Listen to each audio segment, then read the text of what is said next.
Ukraine के लगातार drone हमलों ने रूस के साइबेरिया इलाके में ईंधन संकट को गहरा कर दिया है। इसके चलते रूसी अधिकारी मजबूर होकर लोगों से घरों से काम करने को कह रहे हैं। इसके साथ ही लोगों से ये भी कहा जा रहा है कि बहुत जरूरी ना हो तब तक कार से यात्रा न करें। ये घोषणा तब हुई है जब यूक्रेन के ड्रोन हमलों में रूसी तेल रिफाइनरियों को निशाना बनाए जाने के बाद इस इलाके में ईंधन संकट पैदा हो गया है। साइबेरिया के नोवोसिबिर्स्क इलाके में डिप्टी गवर्नर कॉन्स्टेंटिन खाल्जोव ने एक आदेश पर हस्ताक्षर किए हैं। इसमें सभी कंपनियों से कहा गया है कि वे जरूरी कर्मचारियों को छोड़कर बाकी सभी को रिमोट वर्क करने की इजाजत दें और ईंधन की खपत कम करें। लगभग 30 लाख की आबादी वाला नोवोसिबिर्स्क साइबेरिया के सबसे बड़े इलाकों में से एक है। ये एक बड़ा आर्थिक और उत्पादन केंद्र है। साइबेरिया के ही एक और इलाके टोम्स्क की डिप्टी गवर्नर ओल्गा क्रिलोवा ने बताया कि अधिकारियों को सलाह दी गई है कि वे सरकारी दौरों की योजना सोच समझकर बनाएं और बातचीत के लिए ऑनलाइन मीटिंग जैसे रिमोट तरीकों का ज़्यादा इस्तेमाल करें। नोवोसिबिर्स्क और टोम्स्क दोनों की सीमा ओम्स्क से लगती है। यहाँ रूस की सबसे बड़ी तेल रिफाइनरियों में से एक है।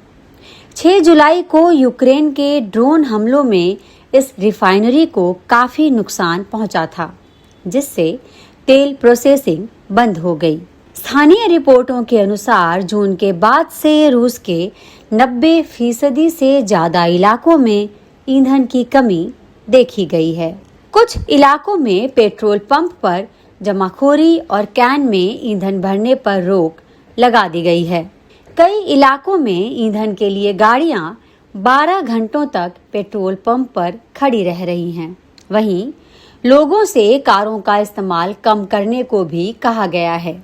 लोगों से कहा जा रहा है कि यात्रा करना जरूरी हो तो पहले से पक्का कर लें कि मंजिल तक पहुंचने और वापस आने के लिए पर्याप्त ईंधन हो। यूक्रेन के ड्रोन हमलों ने रूस की कमर तोड़ दी है। रूस की टॉप 10 रिफाइनरियों में से 8 पर हमले हो चुके हैं। सिर्फ 6 जुलाई को सेंट पीटर्सबर्ग की एक बड़ी रिफाइनरी तबाह हुई, जो सालाना 1.25 करोड़ टन पेट्रोलियम बनाती थी। नतीजा, रूस की कुल रिफाइनिंग क्षमता में करीब 43% की गिरावट और अब चौंकाने वाला मोड़। रूस मजबूरन भारत से पेट्रोल खरीद रहा है।